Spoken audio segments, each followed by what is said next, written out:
그동안은 미국 안에 있으니 I-485로 영주권을 받자 라는 인식이 일반적이었다면 앞으로는 왜 미국 내에서 영주권 절차를 진행해야 하는가에 대해 보다 엄격하게 검토하겠다는 의미로 받아들일 수 있습니다. 결국 이번 정책 변화의 핵심은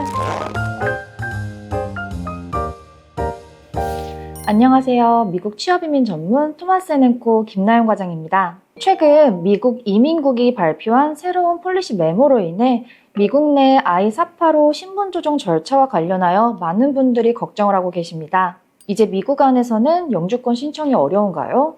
이미 I-485를 접수한 사람들은 어떻게 되나요? 당장 미국을 떠나야 하는 것은 아닌가요? 등 질문들이 급증하고 있는 상황입니다. 하여 오늘은 USCIS의 공식 발표 내용을 바탕으로 현재의 상황을 쉽게 설명해 드리면서 I-485 신청을 고려 중이신 취업이민 진행자분들께 주의사항을 안내 드리려고 합니다. 먼저 I-485가 무엇인지부터 알아보겠습니다.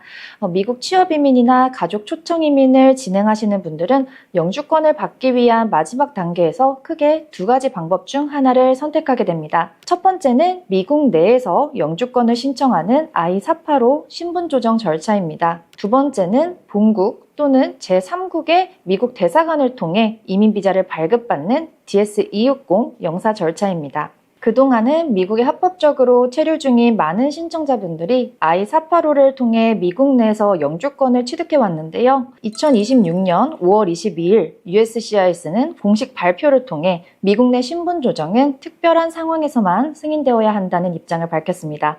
또한 USCIS는 I-485 절차가 기본적인 권리가 아니라 행정적인 재량에 의해 부여되는 혜택이며 원칙적으로는 해외 미국 대사관을 통한 이민비자 발급 절차가 우선되어야 된다고 설명했습니다.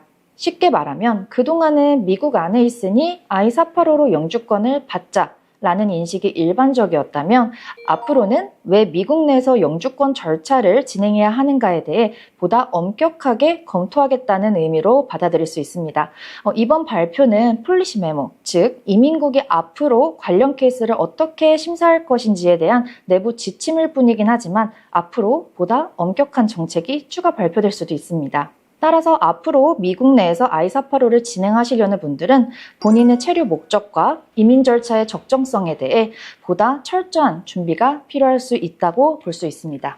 두 번째로 고용주와 신청자 모두의 실제 근무 의사가 더욱 중요해질 것으로 보입니다. I-485를 접수하면 I-765를 통해 미국 내에서 합법적으로 근무할 수 있는 EAD 카드를 발급받을 수 있습니다. EAD 카드를 활용하면 영주권 취득 전이라도 고용주 측 시설에서 근무를 시작할 수 있다는 장점이 있는데요.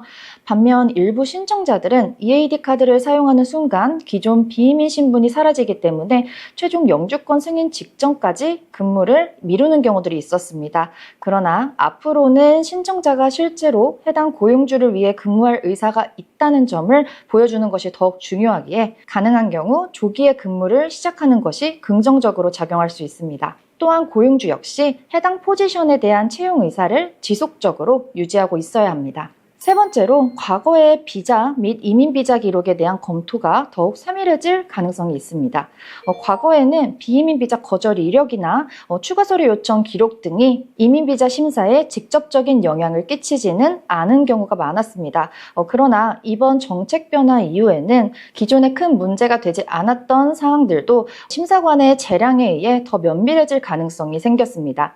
따라서 과거 비자 신청 이력, 체류 기록, 신분 변경 이력 등의 특이사항이 있다면 I-485 접수 전에 반드시 전문가와 충분한 상담을 진행하는 것이 바람직합니다. 마지막으로 현재 학생비자 또는 취업비자로 미국에 체류하고 있다면 본인의 학력, 경력, 현재 신분과 취업이민 직종 간의 연관성도 고려할 필요가 있습니다.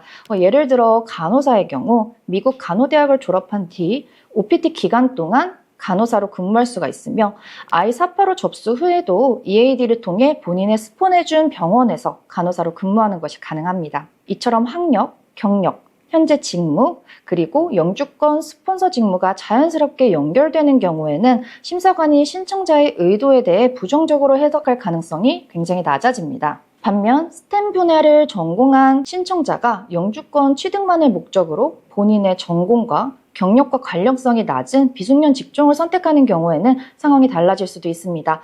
이러한 경우에는 왜 해당 직종을 선택하게 되었는지, 그리고 왜 해외 영사관 절차가 아닌 미국 내 I-485 절차를 진행하는지에 대한 설명이 필요할 수 있으며 심사 과정에서 보다 많은 검토가 이루어질 가능성도 있습니다. 결국 이번 정책 변화의 핵심은 단순히 자격 요건을 충족하는 것에 그치지 않고 신청자의 체류 목적, 신분 유지 기록, 고용주와의 실제 고용 관계, 그리고 미국 내에서 영주권을 취득하려는 합법적인 이유까지 종합적으로 검토하겠다는 점에 있습니다. 따라서 미국 내에서 I-485를 계획하고 있는 신청자분들이라면 접수 이전부터 자신의 신분 관리와 이민 전략을 보다 체계적으로 준비하는 것이 중요해질 것으로 보입니다. 그렇다면 이미 I-485를 접수하신 분들은 어떻게 해야 할까요? 현재 가장 많은 문의가 들어오고 있는 부분입니다. 특히 H-1B나 L-1 비자처럼 듀얼 인텐트가 허용되는 비자 소지자들의 경우에도 이번 정책이 실제 심사에 어느 정도 영향을 미칠지에 대해서는 아직 명확한 가이드가 나오지 않는 상황입니다. 다만 현재까지 USCIS는 기존 접수된 I-485를 일괄 취소한다, 또는 미국 계류 중인 케이스를 거절한다고 발표한 적은 없습니다. 하지만 향후 심사 과정에서 추가 서류 요청, 거절 예고 통지, 재량 심사 강화 등이 증가할 가능성이 있다는 분석이 나오고 있습니다. 따라서 이미 I-485를 접수한 분들은 현재 합법적인 체류 신분을 유지하고 있는지, 영주권 스폰서와 고용주와의 관계가 정상적으로 유지되고 있는지, 추가 제출 서류 요청에 신속히 대응할 준비가 되어 있는지 반드시 점검해 볼 필요가 있습니다. 또 한 가지 많은 분들이 걱정하시는 분들이 있습니다. 그럼 지금 미국에 있는 사람들은 당장 본국으로 돌아가야 하나요? 결론부터 말씀드리면 그렇지 않습니다. 현재 발표 내용 어디에도 모든 신청자가 즉시 출국해야 된다는 내용은 없습니다. 또한 이미 합법적으로 체류 중이거나 적법하게 I-485를 접수한 사람들에게 즉시 출국을 요구하는 정책도 발표되지 않았습니다. 따라서 현재 미국에 계신 분들은 과도하게 불안해하기보다는 전문가와 상담하면서 향후 이민국의 추가 지침과 실제 심사 동향을 지켜보는 것이 좋을 것 같습니다. 현재는 정책 발표 초기 단계인 만큼 실제 현장에서 어떻게 적용될지는 지켜봐야 할 부분이 많습니다. 또한 향후 소송이나 추가 정책 발표에 따라 해석이 달라질 가능성도 존재합니다. 미국 이민은 항상 정책 변화와 변수의 영향을 받기 때문에 정확한 정보를 바탕으로 대응하는 것이 무엇보다 중요합니다. 이미 미국 취업 이민을 진행 중이거나 앞으로 진행을 고려하시는 분들은 반드시 전문가와의 상담을 통해 본인의 상황에 맞는 전략을 세우시길 바랍니다. 오늘 영상이 도움되셨길 바라며 앞으로도 빠르고 정확한 미국 이민 소식으로 찾아뵙도록 하겠습니다. 감사합니다.